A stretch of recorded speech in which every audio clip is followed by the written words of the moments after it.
Hello বন্ধুরা, আজকে আরেকটা নতুন ব্লগ নিয়ে চলে এসেছি আপনাদের কাছে। Morning to afternoon. এই যে দেখুন, এখন আমি সকালে পুজোর ঘরে চলে এসেছি, ফুল পাড়ছি। এই ফুল পাড়ার যে লাঠিটা, এটা আমার হাজবেন্ডের তৈরি করা।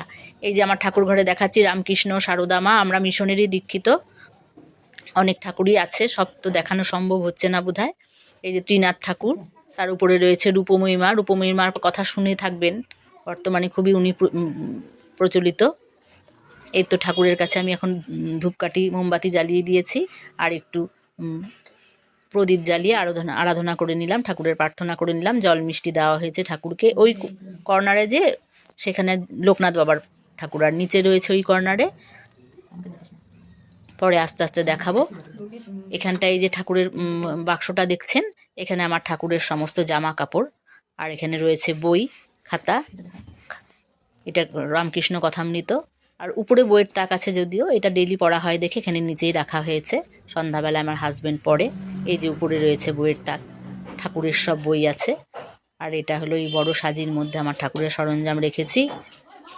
এই যে দেখুন, এখানে পঞ্চপ্রদীপ রয়েছে, তিলক রয়েছে, হনুমানজির যে হলুদ টিকা দেয় সেটাও রয়েছে।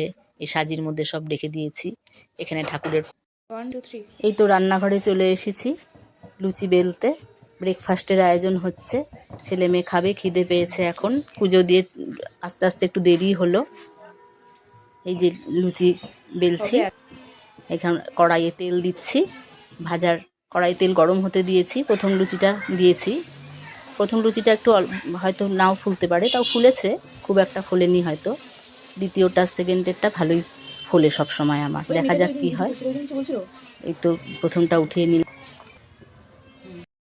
বাবা, তোমার খাবার চলে এসেছে, ব্রেকফাস্ট। ওয়াও, আমার ফেভারিট। খুশ? আচ্ছা, জানেন, লুচি, মিষ্টি আর ছোলার ডাল। আসছি আসছি আসছি সোনামা, এ নাও তোমারটাও রেডি। খুশি, তাড়াতাড়ি খেয়ে নিও কিন্তু, দেরি করো না। বলবি মা খেয়ে দিয়ে কিন্তু একটু রিয়াজ করতে বসো, ঠিক আছে? দেখো তো ছোলাটা লবণ হয়েছে কিনা, লবণটা ঠিক আছে নাকি তাড়াহুড়ো করে করেছি, দেখো তো। ঠিক আছে? টেস্টি? ঠিক আছে, লবণ হয়েছে কিনা দেখো। আর খেয়ে দিয়ে একটু গান করে নিও। বাবা তুমি একটুখানি তবলা নিয়ে বসে যেও। হ্যাঁ, একটু প্র্যাকটিস করো বাবা, শোনা আমার স্কুল খুলে যাবে। বাই।